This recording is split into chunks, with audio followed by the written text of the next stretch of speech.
राम राम मित्रांनो, तुम्ही पाहताय आपला चॅनल मर्द मराठा। आजचा खास विषय आहे बघा, लावणी झाल्यानंतर त्या लावणीमध्ये उगवणार तण हा शेतकऱ्यांना सर्वात जास्त त्रासदायक विषय आहे आणि त्याच्यावरती काय पर्याय करता येईल किंवा ते तण नष्ट कसं करता येईल त्याच्या संदर्भात व्हिडिओ बनवणार आहे आणि त्याचा हा आज लोकांना कल्पना यावी म्हणून आजचा व्हिडिओ हा बनवतोय की म्हणजे लगेच जे माझे सबस्क्रायबर आहेत ते त्याच्यानंतर येणारे व्हिडिओ आवर्जून पाहतील। बऱ्याच दिवसानंतर आजचा व्हिडिओ बनवतोय। सर्वांना आषाढी एकादशीच्या म्हणजे देवशयनी एकादशीच्या खूप खूप शुभेच्छा।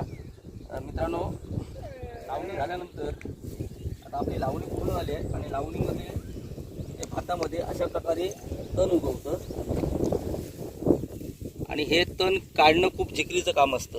हे आता छोटं आहे, एक 10 दिवसानंतर हे मोठं होईल आणि मग ते भातापेक्षा वरती आहे। त्याच्यावरती ते कसं नष्ट करायचं याच्यासाठीच एक व्हिडिओ बनवणार आहे आणि त्यामध्ये संपूर्ण माहिती देणार आहे।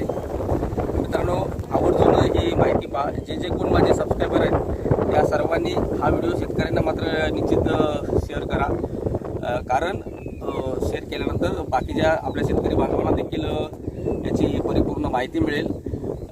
तुर्तास आज इथंच थांबतो।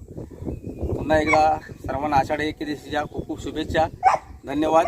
जय हिंद, जय महाराष्ट्र।